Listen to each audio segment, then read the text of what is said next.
Mi esposa me entregó a una redada migratoria, de esas que están fuertes ahorita aquí en Estados Unidos por órdenes del presidente Trump. No fue un agente, no fue un extraño. Fue la mujer con la que dormí 20 años. Antes de continuar, regálame un like y suscríbete para seguir escuchando estas historias que muy seguramente tú puedes estar viviendo. Y cuéntanos desde dónde nos estás escuchando. Me llamo Alejandro y nací en México, en un lugar donde el trabajo empieza antes de que salga el sol y el cansancio se aprende desde niño. En mi casa nunca sobró nada. Mi mamá hacía milagros con lo poco que había y mi papá, cuando estaba, llegaba cansado, con la ropa sucia y la mirada apagada. Desde joven entendí una cosa. Si no trabajabas, no comías. No había espacio para quejarse. A los 13 años ya ayudaba en lo que fuera. Cargar, limpiar, vender, lo que cayera. Recuerdo una noche que mi mamá se sentó en la orilla de la cama con los ojos rojos. «No alcanza, hijo», me dijo bajito, como si le diera vergüenza. Esa frase se me quedó grabada. Ahí me prometí que algún día no volvería a escucharla. No sabía cómo, pero sabía que no quería esa vida para siempre. Crecí rápido. Me hice duro, No porque quisiera, sino porque no había opción. Vi amigos perderse en vicios, otros rendirse. Yo no, yo aguanté. Y cuando llegó el momento, entendí que si me quedaba, iba a repetir la historia. Así que tomé la decisión que muchos toman por necesidad, no por gusto: irme. No fue por el sueño americano. Fue porque tenía hambre de estabilidad, porque quería ayudar a mi mamá, porque quería algo más que sobrevivir. Tenía miedo, claro que sí. El miedo te acompaña desde que decides irte. Miedo a morir en el camino, miedo a no volver, miedo a fallar. Pero el miedo a quedarme era peor. La despedida fue corta. Mi mamá me abrazó fuerte. «Cuídate», me dijo. No lloró, pero le temblaban las manos. Yo le prometí que volvería, que todo iba a estar bien. Mentí un poco, porque no sabía si volvería, ni cuándo, ni cómo. El camino fue un infierno. El primer golpe fue la traición. El tipo que nos iba a guiar nos dejó tirados en la nada. «Ahorita regreso», dijo. Nunca volvió. Éramos varios, perdidos, con el sol quemándonos la piel y el miedo caminándonos por dentro. Uno empezó a llorar, otro a rezar. Yo apreté los dientes y seguí caminando. Pasamos hambre, sed, frío en la noche. Escuchábamos ruidos y nos tirábamos al suelo como animales. Recuerdo una madrugada en la que pensé que no iba a aguantar. Las piernas me temblaban y la cabeza me daba vueltas. Me senté un momento y alguien me gritó: «No te pares, si te paras te quedas». Me levanté como pude. No por valentía, sino por terquedad. Cuando por fin crucé, no sentí alegría. Sentí alivio. Un alivio cansado, vacío. Los primeros días en Estados Unidos fueron duros. Dormía mal, comía peor. Todo me daba miedo. La policía, los ruidos, la gente. No entendía el idioma, y eso te hace sentir menos. Conseguí mi primer trabajo en lo más pesado. Jornadas largas, manos rotas, espalda molida. Nadie te pregunta cómo estás, solo si ya acabaste. Un día me pagaron. Agarré el dinero y lo miré como si fuera algo sagrado. Fui a mandar un giro y cuando le avisé a mi mamá, su voz sonó diferente. «Gracias, hijo», me dijo. Ahí sentí la primera victoria pequeña. No era rico, no era libre, pero estaba avanzando. Así pasaron los años. Trabajé como bestia, de sol a sol. Aprendí a callar, a aguantar, a no llamar la atención. Conocí a Mariana en medio de todo eso. Ella tenía papeles, hablaba bien inglés, se movía con seguridad. Me hizo sentir que por fin pertenecía a algo. Me escuchaba, me sonreía, me decía que todo iba a mejorar. Yo le creí. Nunca imaginé que después de sobrevivir al desierto, al hambre y al miedo, lo peor no iba a venir de afuera, iba a venir de la persona en la que más confié. Sobreviví a todo eso. Y aún así, lo peor no fue la migración, fue mi propia familia. Con el tiempo empecé a construir algo. No fue rápido ni bonito, pero fue real. Trabajé en todo lo que salió: construcción, limpieza, bodegas, turnos dobles, fines de semana. Había días en los que sentía que el cuerpo ya no me respondía, pero seguía. Siempre seguía. Los años pasaron y sin darme cuenta, ya llevaba más de una década en Estados Unidos. Tenía ahorros, tenía herramientas, tenía una camioneta. Luego vino la casa. No grande, no lujosa, pero mía. Todo lo que después intentaron quitarme. Mi rutina era simple: levantarme temprano, café rápido, trabajo duro, regresar cansado. No me quejaba. Nunca fui de lujos. Yo era feliz viendo que las cuentas estaban al día, que no faltaba nada. Ahí fue cuando mi vida empezó a girar alrededor de Mariana. Cuando la conocí, ella parecía distinta, segura, decidida. Tenía papeles, hablaba con autoridad, se movía como alguien que sabía cómo funcionaban las cosas aquí. Al principio me hacía sentir protegido. Tú tranquilo, me decía, yo me encargo. Y yo, que llevaba años cuidándome solo, bajé la guardia. Me casé con ella convencido de que era un equipo. Yo seguía siendo el proveedor. Todo salía de mí. La renta, la comida, los gastos, los proyectos. Nunca me pesó. Al contrario, me daba orgullo. Mariana trabajaba a ratos, pero siempre dejaba claro que ella sabía más, que ella entendía mejor el sistema. Cuando yo sacaba el tema de arreglar mis papeles, cambiaba la cara. Luego vemos eso, me decía. Ahorita no conviene. Al principio le creí. Pensé que era cuestión de tiempo. Luego empecé a insistir un poco más. Ya llevamos años, Mariana, le decía. Ya tenemos todo aquí. Ella suspiraba, se molestaba. ¿Tú crees que es tan fácil?, respondía. No sabes cómo funcionan las cosas. Esas conversaciones siempre terminaban igual. Yo callado y ella con el control. Poco a poco empecé a notar cosas que antes no veía. Comentarios que dolían más de lo que parecían. No hagas eso, te van a notar, me decía cuando yo hablaba en público.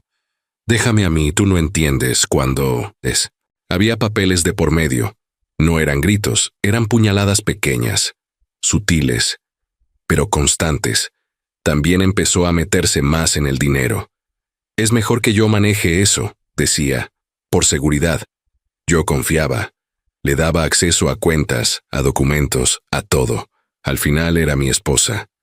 ¿Qué podía salir mal? Un día, en una reunión, soltó un comentario frente a otros. Bueno, él no tiene papeles, así que mejor que no se meta en eso. Todos rieron incómodos. Yo sonreí por fuera, pero por dentro me ardió. Esa noche le reclamé. No tenías que decir eso. Ay, no exageres, me contestó. Es la verdad, ahí. Sentí algo raro. Como si yo fuera menos. Como si mi esfuerzo no valiera lo mismo. Después empezaron los comentarios extraños. Un vecino me dijo un día: Oye, andan diciendo que va a haber redadas fuertes. No era la primera vez que escuchaba eso, pero esta vez fue distinto. Mariana también lo mencionó esa noche. Dicen que están preguntando mucho. Me soltó como al aire. ¿Preguntando por quién?, le dije. Por ilegales, por gente como tú. Lo dijo sin cuidado, como si no doliera. Yo intenté no darle importancia. Siempre dicen eso, respondí. No pasa nada. Pero algo se me quedó atorado en mí, el pecho. Empecé a dormir mal, a fijarme más. Noté que Mariana hablaba por teléfono y bajaba la voz cuando yo entraba, que revisaba papeles a horas raras, que sabía cosas antes de que pasaran. Un día llegué y encontré unos documentos fuera de lugar. No dije nada, solo los guardé. Empecé a hacer copias sin que ella supiera. Guardé números, contactos. No sabía por qué, pero sentía que tenía que hacerlo. Una noche, mientras cenábamos, me miró fijo. Tú confía en mí, me dijo. Yo siempre voy a ver por nosotros. Asentí, pero ya no fue igual. Algo se había roto. Sin saberlo, mientras yo seguía, Levantándome temprano y trabajando como siempre, alguien ya estaba planeando cómo sacarme del camino, y yo todavía creía que lo peor que podía pasar era una redada. No tenía idea de que el verdadero peligro dormía a mi lado. El ambiente empezó a sentirse pesado, como cuando sabes que algo malo viene pero no sabes cuándo ni cómo. Las noticias hablaban de redadas todos los días, en la radio, en la tele, en el trabajo. Ahora sí van en serio, decían. Yo escuchaba en silencio, con el estómago apretado. Salía de casa con cuidado, miraba 2 veces antes de estacionarme, evitaba lugares que antes me daban igual, vivía con ese miedo metido en la piel. Mariana, en cambio, parecía más tranquila que nunca, demasiado, hasta cariñosa. Me hablaba bonito, me preguntaba cómo me había ido, me hacía la cena. Una noche incluso me abrazó sin que yo se lo pidiera. Todo va a estar bien, me dijo. No te me pongas nervioso. Ese no te pongas nervioso me sonó raro, como si ya supiera algo. Yo quería creerle, de verdad quería. Después de tantos años juntos, lo último que quieres pensar es que la persona que duerme contigo te está traicionando. Hubo una semana en la que todo pareció mejorar. No hubo discusiones, no hubo reproches. Cuando le mencioné otra vez lo de mis papeles no explotó. Luego lo vemos, me dijo tranquila. Ahorita enfócate en trabajar. Ahí bajé la guardia. Pensé, tal vez estaba exagerando. Dejé de esconder documentos, dejé de estar tan alerta. Error grave. Poco a poco, empezó a hacerme preguntas raras. No directas, no obvias, como quien no quiere la cosa. ¿En qué banco tienes lo más fuerte? ¿A nombre de quién está la casa exactamente? ¿Dónde guardas los papeles originales? Yo le respondía sin pensar mucho. Al final, era mi esposa. ¿Qué daño podía haber en eso? Incluso un día me pidió que firmara unos papeles. Es para el seguro, me dijo. Nada raro. ¿Seguro? Le pregunté. Claro, ¿confías en mí o no? Esa frase me pegó. Firmé, sin leer bien, confiando. También empezó a provocarme discusiones. Cualquier cosa era motivo. Siempre llegas de malas. No sabes hablar. Por eso la gente te ve raro. Un día, frente a unos conocidos, me alzó la voz. Cálmate, no hagas un escándalo. Luego dicen cosas de ti. Yo ni siquiera estaba haciendo nada. Pero ella sabía cómo hacerlo, cómo empujarme hasta que pareciera que el problema era yo. Empecé a sentirme torpe, fuera de lugar, como si todo lo hiciera mal. Una noche no pude más. Siento que me estás escondiendo cosas, le dije. Me miró seria, sin gritar. Estás paranoico, me respondió. Eso te pasa por no tener papeles, siempre con miedo. Ahí me cayó como balde de agua fría. Ya no era preocupación, era desprecio. Y aún así, intenté arreglar las cosas. Le pedí calma, le pedí que habláramos bien. Quería paz, quería estabilidad. No sabía que buscar paz era exactamente lo que ella necesitaba para terminar de hundirme.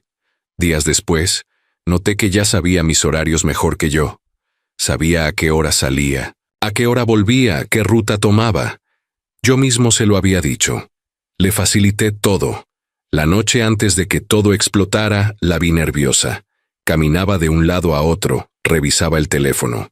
Cuando le pregunté qué tenía, me sonrió. Nada, dijo. Solo estoy cansada.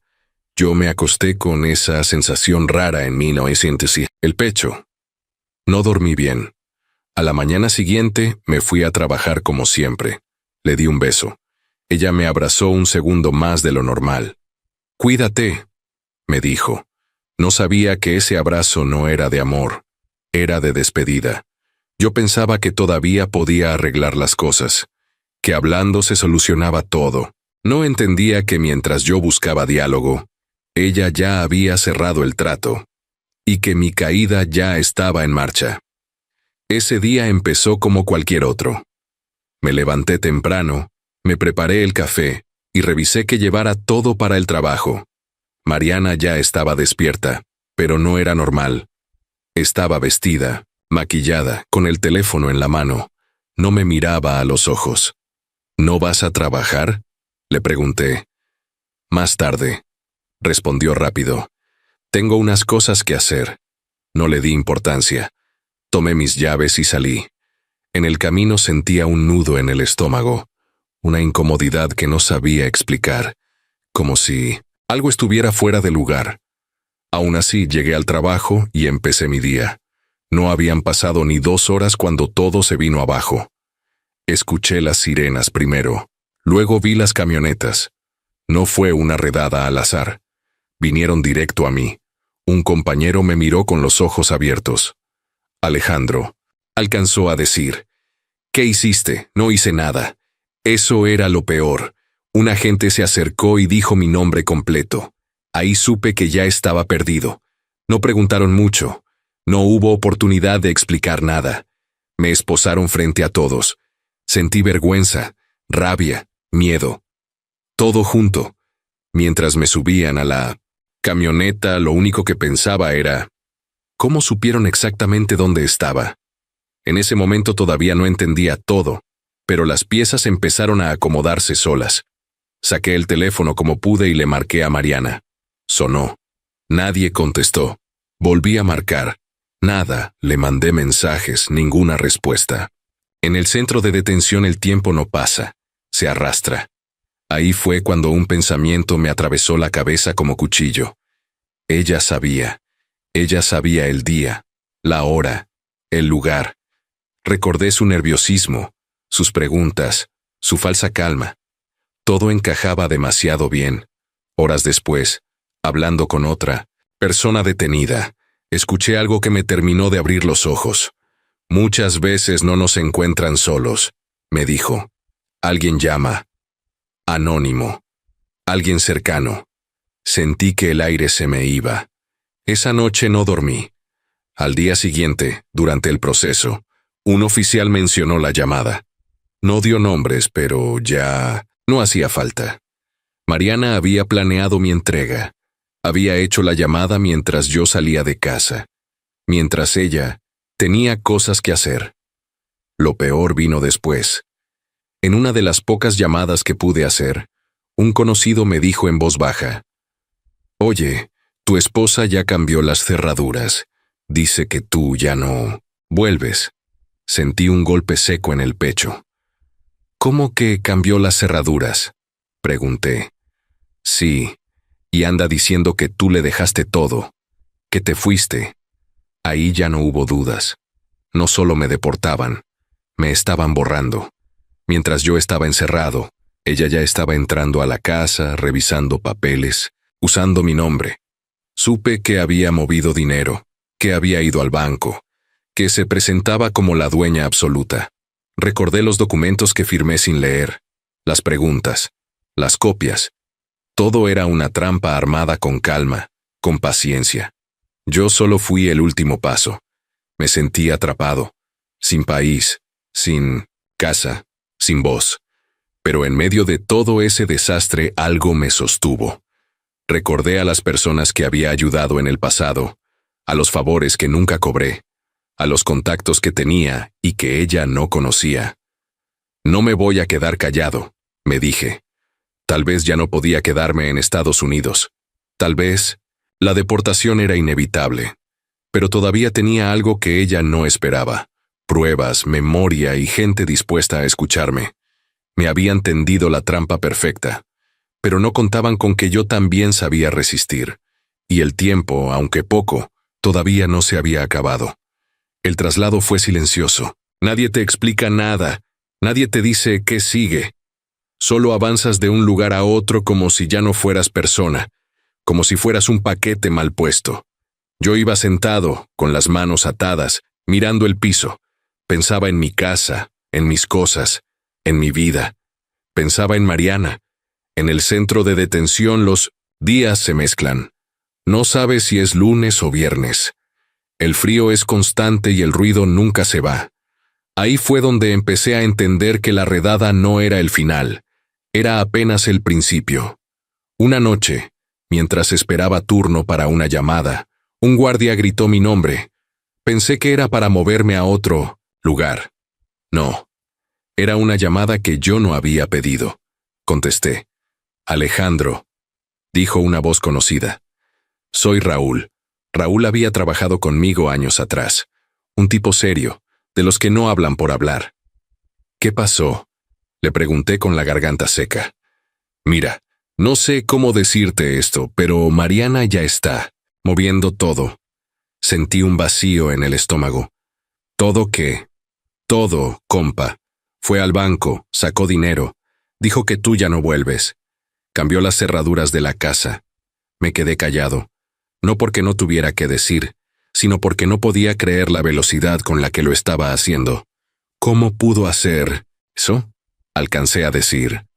Pues usó papeles, firmas. No sé, pero se movió rápido. Colgué y me senté en la banca fría. Ahí entendí el segundo golpe. No solo me habían sacado del país, me estaban robando en tiempo real. Mientras yo dormía en una colchoneta dura, ella estaba durmiendo en mi cama. Mientras yo comía lo que me daban, ella estaba abriendo mis cajones. Los días siguientes fueron peores. Otra llamada, otro aviso. Se llevó tus herramientas. La camioneta ya no está. Está diciendo que tú le dejaste todo. Cada palabra era como una patada. No podía hacer nada desde ahí. No podía ir al banco. No podía hablar con un abogado. No podía presentarme en ningún lado. Para el sistema, yo ya no existía. Una noche, hablando con otro detenido, le conté mi historia por encima. El tipo me miró serio. A muchos nos hacen lo mismo, me dijo. Pero no todos se quedan callados. Esa frase me movió algo por dentro. Empecé a pensar diferente. Recordé cosas que había hecho sin darle importancia. Copias que había guardado. Conversaciones que había tenido. Personas a las que ayudé cuando lo necesitaban. Cuando por fin me deportaron, llegué a México con lo puesto y el orgullo hecho pedazos. No hubo recibimiento. No hubo abrazo. Solo yo, una mochila y muchas preguntas. Me senté en una banca y respiré hondo. No iba a llorar. No todavía. Desde México empecé a moverme. Lo primero fue llamar a alguien que Mariana nunca conoció. Un contacto viejo, de esos que no preguntas mucho, pero que, cuando hablan, escuchan. Me dejaron sin nada, le dije. Y fue planeado. Hubo un silencio del otro lado. A ver, me contestó. Cuéntame bien. Le expliqué todo. La redada, la llamada, las firmas, el despojo. No me interrumpió. Esto no está limpio, dijo al final. Dame tiempo. Ese dame tiempo fue la primera luz en medio del desastre.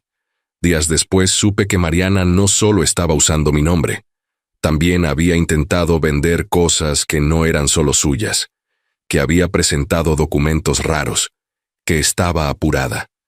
Eso me dijo todo. El que corre es porque sabe que puede perder. Yo estaba en 1950, el punto más bajo. Sin país, sin casa, sin pareja. Pero ya no estaba ciego, ya no estaba solo.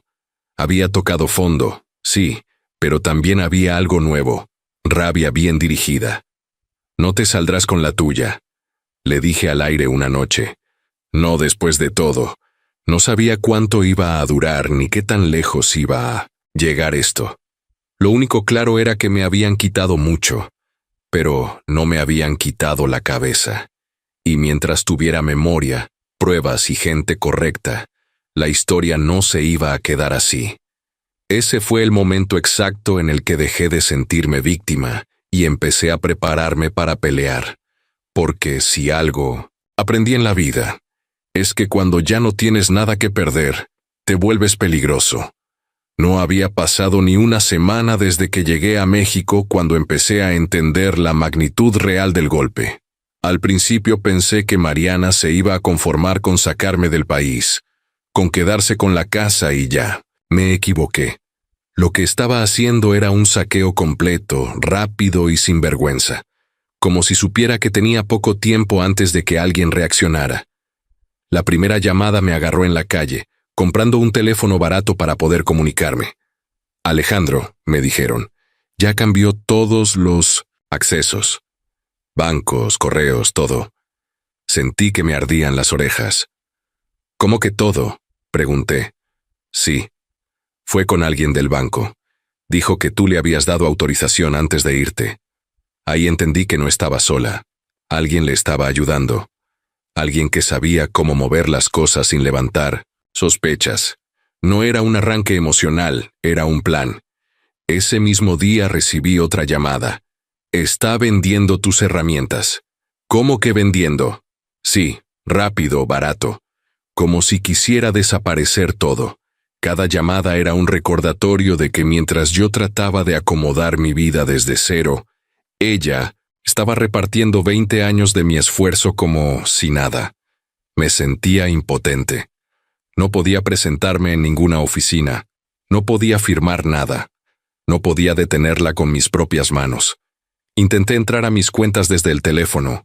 Contraseñas cambiadas, correos bloqueados, números dados de baja. Era como si alguien hubiera borrado mi rastro. Me senté en la cama del cuarto donde estaba quedándome y me agarré la cabeza. Me están robando en tiempo real, dije en voz alta. Días después, supe algo peor. Mariana no solo estaba sacando dinero, estaba contando una historia.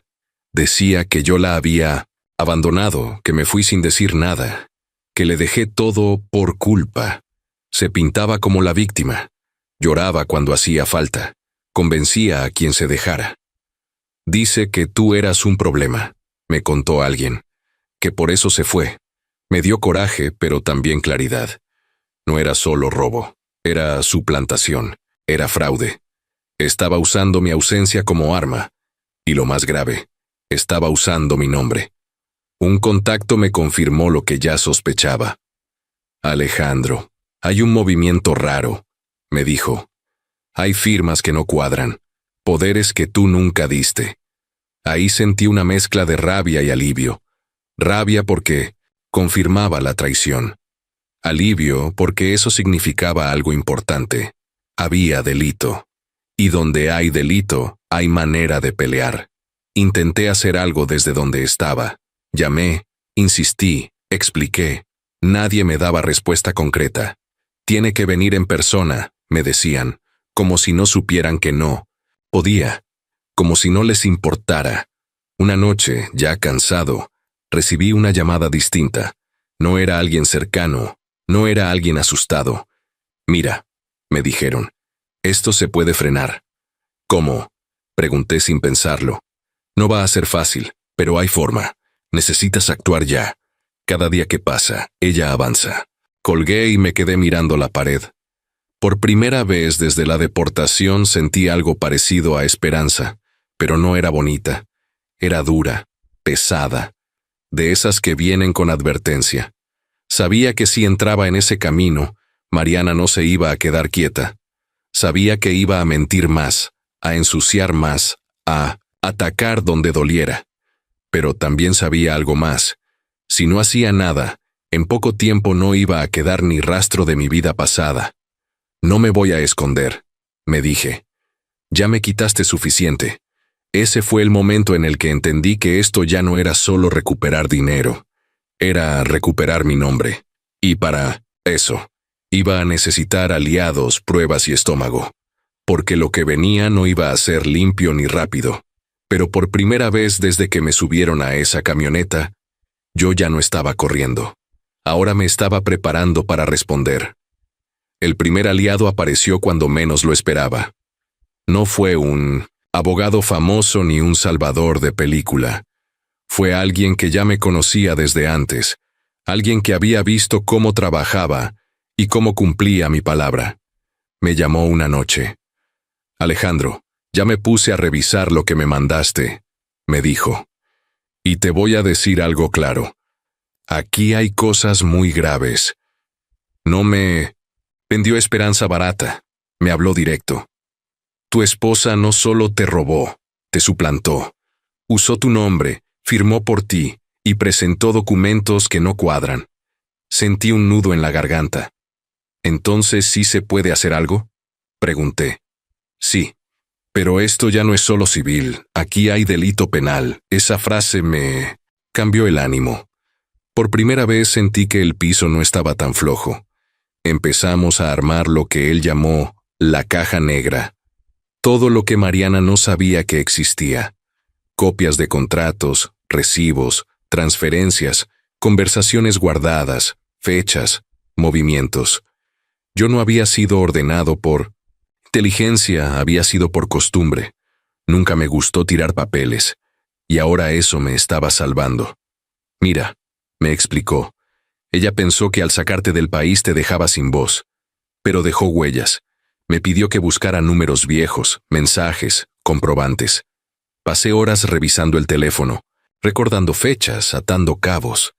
Cada cosa que encontraba era una mezcla de coraje y alivio. Aquí hay un pago que no coincide. Esta firma no es tuya. Este poder no tiene sentido. Mientras más revisábamos, más claro quedaba que Mariana no improvisó. Ya sabía qué hacer, a dónde ir, con quién hablar. Eso dolía, pero también ayudaba, porque demostraba intención. Alejandro, me dijo un día, hay algo más. ¿Qué? No es la primera vez que hace esto. Me quedé callado. ¿Cómo que no es la primera vez? Hay registros, movimientos similares, gente que perdió cosas. No todos hablaron, pero el patrón está ahí. Ahí entendí todo. Yo no fui un error, fui una oportunidad. El inmigrante sin papeles, el que confía, el que trabaja y no hace ruido. El plan perfecto. ¿Y ahora qué? Le pregunté. Ahora viene lo delicado. Si movemos esto, ella se va a poner agresiva. Va a mentir más. Va a ensuciarte. Que lo haga, respondí. Ya lo hizo. Decidimos iniciar acciones para congelar lo que se pudiera. No todo, pero algo. El objetivo no era ganarlo todo de golpe, era detener la sangría. Que no siguiera vendiendo, que no siguiera sacando dinero. Necesito una prueba fuerte, me dijo. Una sola que cambie el tablero. Buscamos hasta que apareció. Un documento clave. Una transferencia mal hecha. Algo que ella no cuidó por la prisa. Cuando lo vimos, hubo silencio. Con esto, dijo, ya no puede decir que fue un acuerdo. Sentí una descarga en el pecho. No era alegría, era enfoque, sabía que esto iba a provocar reacción. Y no me equivoqué. Al poco tiempo me avisaron. Está como loca, gritando, diciendo que la estás atacando. Perfecto, respondí. Eso significa que funcionó. Esa noche me senté solo, con el teléfono en la mano. Pensé en todo lo que había pasado. En la redada, en la deportación, en la traición, en cómo me había sentido pequeño, borrado, y por primera vez desde que todo empezó, sentí algo distinto. No era venganza, era equilibrio. No te voy a destruir, le dije en voz baja, como si pudiera oírme. Te vas a destruir sola. Sabía que lo que venía iba a ser más duro, que ella no se iba a quedar quieta, que iba a usar lágrimas, mentiras, gente. Pero ya no estaba improvisando, ya no estaba reaccionando. Ahora tenía información, aliados y una ruta. La caja negra estaba abierta. Y cuando eso pasa, el que jugaba en la sombra empieza a quedarse sin aire. El primer golpe legal no fue espectacular. No hubo sirenas ni arrestos. Fue silencioso, como casi todo lo importante. Un día amaneció normal, y del otro lado, el engrane empezó a atorarse para ella. Ya se metieron las medidas urgentes, me dijo mi aliado por teléfono. No es todo, pero ya no puede moverlo tan fácil. Me quedé callado unos segundos. ¿Qué significa eso? Que las cuentas están bajo revisión, que cualquier intento de venta levanta alerta, que por primera vez alguien le está diciendo, espérate. Eso fue suficiente. No era una victoria completa, pero era la primera vez desde la redada que algo jugaba a mi favor. La reacción de Mariana no tardó. Me empezaron a llegar mensajes indirectos, comentarios, rumores. Anda diciendo que la estás acosando, que eres un resentido, que todo es una venganza porque te deportaron. No me sorprendió, era su estilo. Llorar cuando convenía, acusar cuando se sentía acorralada. Incluso supe que fue a varias oficinas contando su versión, con voz temblorosa y ojos rojos. Él me dejó todo, decía. Ahora quiere quitármelo. Pero esta vez algo cambió. Esta vez alguien revisó los papeles, y ahí fue donde se le cayó el teatro. Presentó un documento. Me avisaron. Un supuesto poder. ¿Y? Pregunté. Que es falso. Cuando me dijeron eso sentí un alivio raro. No alegría, no calma. Fue como cuando por fin te dicen que no estás loco, que lo que veías era real. La firma no coincide, me explicaron. La fecha no cuadra y hay errores que alguien que sabe no comete. Ese documento, el que ella pensó que la iba a salvar, se convirtió en una prueba más en su contra. La autoridad aceptó congelar parte de los bienes. No todo, pero lo suficiente para frenarla. No pudo llevárselo todo, me dijeron. Cerré los ojos. Respiré hondo. Por primera vez en mucho tiempo sentí que el piso se afirmaba un poco. Mariana ya no tenía vía libre. Ya no podía vender, mover, desaparecer cosas como antes. Pero la calma duró poco. «Ojo», me advirtió mi aliado. Cuando alguien así pierde control se vuelve más peligrosa. Y no se equivocó. En cuanto se dio cuenta de que no podía seguir robando como antes, activó algo peor. Empezó a acusarme de cosas más graves, a decir que yo la había amenazado, que tenía miedo, que necesitaba protección. Ahora quiere voltearte todo, me dijeron. Está buscando incriminarte. No me sorprendió, me cansé, sí, me dolió, también. Pero ya no me paralizó, porque entendí algo importante. Si estaba atacando así, era porque estaba perdiendo. Déjala, dije. Que hable. Sabía que esto apenas iba a escalar, que el congelamiento no era el final, era el aviso. Ella no iba a rendirse, iba a ensuciar, a arrastrar gente, a mentir más fuerte. Pero ya no estaba solo, ni a ciegas, ni contra la pared. Por primera vez desde que me subieron a aquella camioneta, no era yo el que corría. Era ella. Y cuando alguien que siempre ha vivido del engaño se queda sin espacio para moverse, empieza a cometer errores. Errores que, tarde o temprano, se pagan. Cuando Mariana sintió que el control se le escapaba de las manos, se volvió otra persona. Ya no era la mujer tranquila que fingía ser, ni la víctima que lloraba en oficinas. Ahora estaba furiosa. Y una persona furiosa cuando está acorralada no piensa, ataca. El primer aviso me llegó por una llamada corta. Alejandro, aguas, me dijeron. Está diciendo cosas muy graves de ti. ¿Cómo qué? Pregunté, aunque en el fondo ya lo sabía. Que eras violento, que la amenazabas, que vivía con miedo. Me quedé en silencio. Sentí esa mezcla de coraje e incredulidad que ya conocía bien. Lo peor no fue lo que dijo, sino cómo lo dijo. Con seguridad, con lágrimas ensayadas, con gente respaldándola. Empezaron a aparecer testigos, personas que yo apenas conocía, otras que jamás había tratado, vecinos que de pronto escucharon gritos, amigas que aseguraban que Mariana les confesó su miedo. Incluso alguien dijo que yo la controlaba. ¿Te das cuenta? Le dije a mi aliado. Me quiere convertir en el monstruo de la historia. Lo sé, respondió.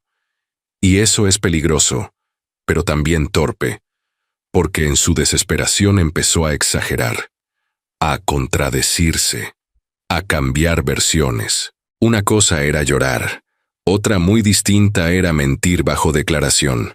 Lo más bajo fue cuando intentó usar a gente cercana como escudo, personas a las que manipuló para que hablaran por ella. No me sorprendió, pero sí me dolió, porque entendí que no tenía límites. Un día me avisaron algo que me dejó frío. Uno de los testigos clave se echó para atrás. ¿Cómo que se echó para atrás? Pregunté. Dijo que no quiere problemas, que mejor no declara. Ahí sentí que el piso se movía, no porque todo se viniera abajo, sino porque me di cuenta del nivel de presión que estaba metiendo. Amenazas, miedo, manipulación. Todo para salvarse. Esa noche casi no dormí. Pensé en todo lo que podía perder otra vez. Pensé en lo fácil que es mentir cuando la otra persona no está. Pensé en cómo el sistema muchas veces escucha primero al que grita más fuerte. Pero al día siguiente llegó el contrapeso.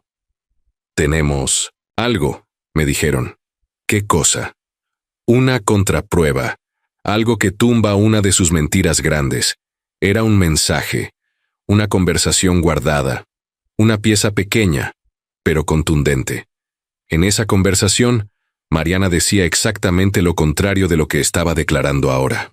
Sin miedo, sin amenazas, sin víctima. Con esto, me explicaron, se demuestra que está mintiendo. Sentí un alivio profundo, pero no me confié. Sabía que esto no se había acabado. Cuando alguien llega tan lejos, no se detiene fácil. Pero también sabía algo más. Cada mentira nueva la estaba hundiendo más. Ella cree que está ganando, le dije a mi aliado. Pero no se da cuenta de que se está enterrando sola. Exacto, respondió. El que miente mucho se equivoca. Y Mariana ya estaba cometiendo demasiados errores. Errores que no se borran con llanto ni con teatro. Errores que dejan rastro. Ese fue el momento en el que entendí que la batalla ya no era solo por dinero o propiedades, era por la verdad. Y la verdad, aunque tarde, siempre encuentra la forma de salir. La bomba explotó cuando menos lo esperaban. No fue por una confesión directa, ni porque alguien se tocara el corazón. Fue por un error. Uno solo. Pequeño, pero suficiente para derrumbar todo el castillo que Mariana había levantado con mentiras. Mi aliado me llamó temprano. Alejandro, me dijo sin rodeos. Ya salió lo grande. ¿Qué cosa? Pregunté, sintiendo cómo se me tensaba el cuerpo. El delito central, ya no es solo tu caso. Me explicó, con calma, como si supiera que yo necesitaba entender cada palabra. Al revisar movimientos viejos, firmas repetidas y documentos usados en distintos momentos, se dieron cuenta de algo claro. Mariana no solo me había robado a mí. Había un patrón. Mismos métodos, mismas prisas, mismos acuerdos, mágicos con personas que después desaparecían del mapa. Usa identidades, me dijo. Usa firmas, usa el sistema, y no es la primera vez. Sentí una mezcla rara, coraje sí, pero también una especie de alivio amargo. No estaba loco, no exageré, no fui ingenuo sin razón, fui elegido. Entonces, ¿esto ya es penal? Pregunté. Desde hace rato, respondió. Pero ahora ya está claro. El golpe definitivo vino cuando uno de sus cómplices cometió el error que nadie planea. Quiso cubrirse demasiado rápido. Presentó un documento para ayudarla y sin darse cuenta dejó rastro. Fechas que no coincidían, firmas copiadas, datos cruzados. Todo apuntaba a lo mismo. Se contradijo, me dijeron, y dejó evidencia. Ahí fue cuando entró la investigación formal. Ya no eran solo hojas sueltas ni trámites fríos. Ahora había detectives, fiscalía, citatorios. Gente que no escucha llantos sino hechos. Mariana lo sintió de inmediato. Me lo contaron quienes aún tenían contacto con ella. Está desesperada. Anda buscando arreglos. Quiere negociar. Incluso intentó contactarme por medio de terceros. Mandó mensajes indirectos.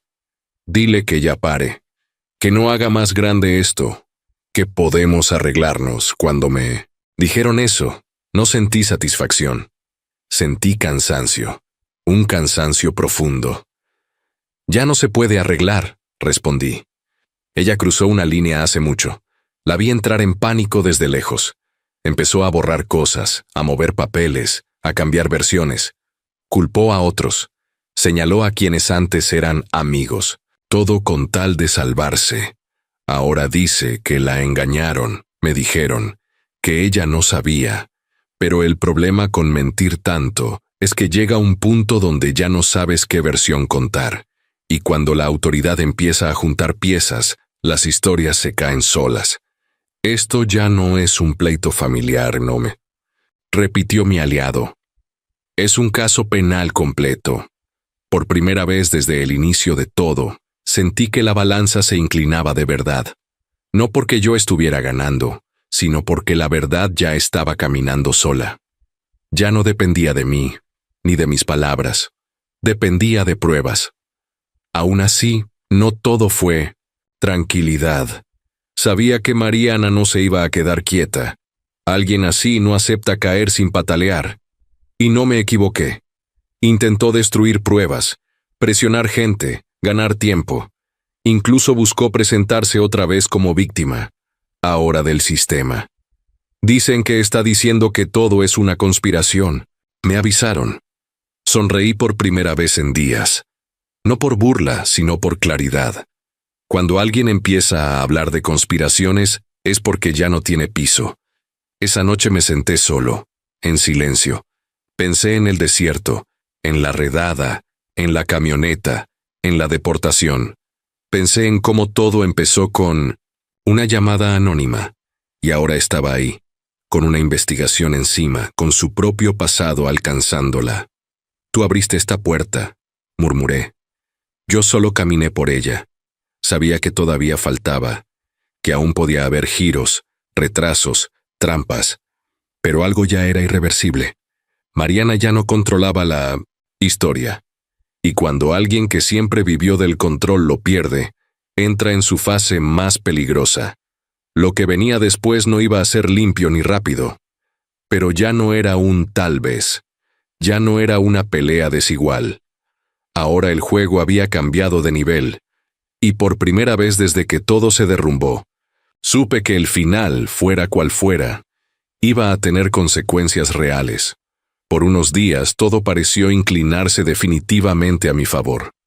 Las noticias que me llegaban eran buenas, demasiado buenas. Las pruebas estaban completas, las contradicciones de Mariana ya eran evidentes, y la investigación avanzaba. Me decían que ahora sí, que ya no tenía salida. Esto está prácticamente cerrado, me dijo mi aliado una mañana. Ya no puede sostener su versión. Yo quería creerlo. Después de tanto desgaste, escuchar eso se sentía como respirar después de estar bajo el agua.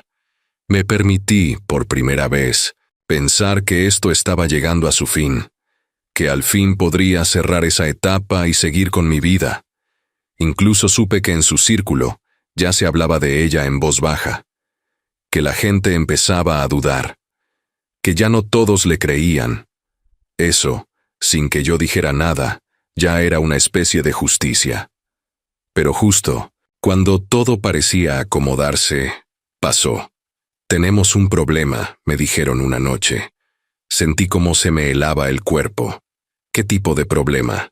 Intentó mover dinero que no estaba congelado. Y además, está diciendo que todo esto es una venganza tuya.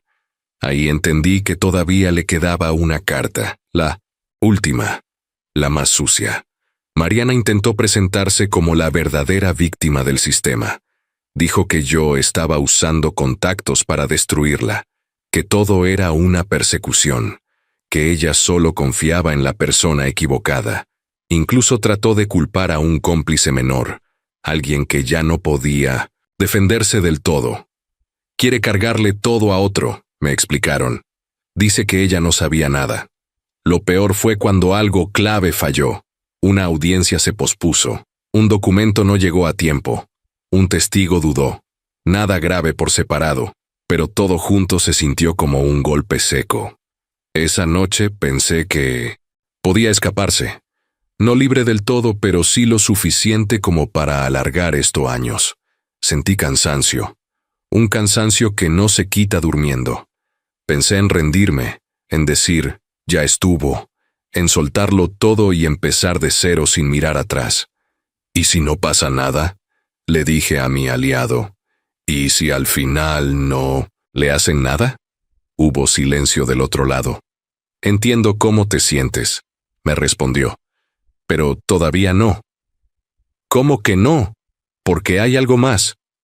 No me explicó en ese momento. Solo me pidió paciencia. Me dijo que no bajara la guardia. Que a veces, cuando todo parece perdido, es cuando alguien comete el error más grande. Y así fue. 2 días después apareció el as bajo la manga. Una prueba que nadie esperaba. Algo que había estado guardado, olvidado, pero intacto. Una contradicción directa entre lo que Mariana había declarado antes y lo que estaba diciendo ahora. Fechas, palabras, acciones. Todo chocaba. Con esto, me dijeron. Ya no hay cómo justificarlo. Me senté en silencio. No grité. No celebré. Solo cerré los ojos. Sentí una mezcla de alivio y tristeza. Porque aunque esto me acercaba al final, también confirmaba algo duro. La mujer con la que compartí mi vida estaba dispuesta a todo. Con tal de salvarse. Esto va a juicio. Me dijeron finalmente. Colgué y me quedé mirando el techo. Mariana había estado a punto de salirse con la suya. De verdad. Había jugado su última carta, y casi le funcionó. Pero en su desesperación, dejó una huella más. Una que no se podía borrar. Todavía no. Era el final. Pero ya no era una duda. El cierre estaba cerca. Y pasara lo que pasara, ya no iba a ser una historia a medias. La verdad estaba ahí, completa. Solo faltaba que alguien la dijera en voz alta. El día de la audiencia final no sentí nervios. Sentí algo distinto. Una calma pesada, como cuando ya lloraste todo lo que tenías que llorar y solo queda esperar. Yo estaba en México, lejos de la sala, lejos de Mariana, lejos de todo lo que una vez llamé hogar, pero, por primera vez en mucho tiempo, no me sentía fuera, me sentía presente. La audiencia empezó temprano, me iban avisando, todo paso a paso. Ya llegó, me dijeron. Está nerviosa, no sentí gusto al escuchar eso. Sentí cierre. Porque verla nerviosa no borraba los años, ni la traición, ni la redada. Pero sí confirmaba algo. Ya no tenía el control. Mariana intentó lo de siempre. Lloró, bajó la cabeza. Dijo que había sido manipulada, que no sabía, que solo firmó lo que le pusieron enfrente. Señaló a otros. Dijo que todo fue un error. Pero esta vez no estaba sola con su versión. Fueron presentando las pruebas una por una, documentos con firmas falsas, transferencias hechas sin autorización, fechas que no coincidían, testimonios que se desmoronaban solos, mensajes donde ella hablaba con total claridad, sin miedo, sin víctima. Esto no es un malentendido, dijo alguien, es un patrón. Cuando escuché eso, sentí un nudo en la garganta, porque esa frase resumía todo. No fue un arranque, no fue un momento de locura, fue decisión. Hubo un momento clave, el más duro, cuando le mostraron una prueba que ella juró no conocer. Su cara cambió, no lloró, no habló, se quedó quieta. Ahí supe que se había acabado. No hay cómo justificar esto, me dijeron después. El caso quedó claro.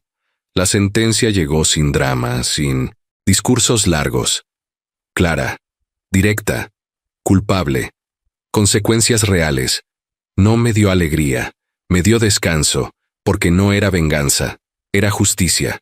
Recuperé parte de lo que me quitó, no todo. Algunas cosas nunca vuelven. Años, confianza, una vida armada con alguien que no era quien decía ser.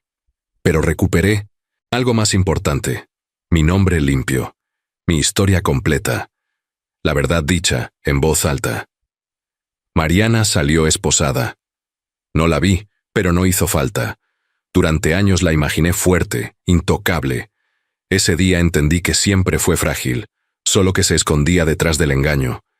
Yo regresé a mi rutina en 1200 México, simple, tranquila, sin miedo, con lo necesario, caminando sin voltear atrás.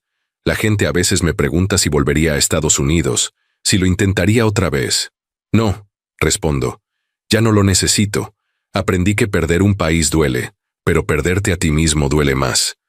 Y yo estuve a punto de perderme creyendo en alguien que nunca estuvo de mi lado. No recuperé todo. No recuperé a ciertas personas. No recuperé el tiempo. Pero recuperé algo que vale más que cualquier propiedad. La dignidad de saber que no me quedé callado, que no acepté la injusticia, que resistí. Hoy duermo tranquilo, sin sobresaltos, sin mentiras a mi lado. Y si algo me dejó toda esta historia, no fue odio, fue claridad. Porque al final, la traición te rompe, pero la verdad, cuando por fin sale, te vuelve a levantar.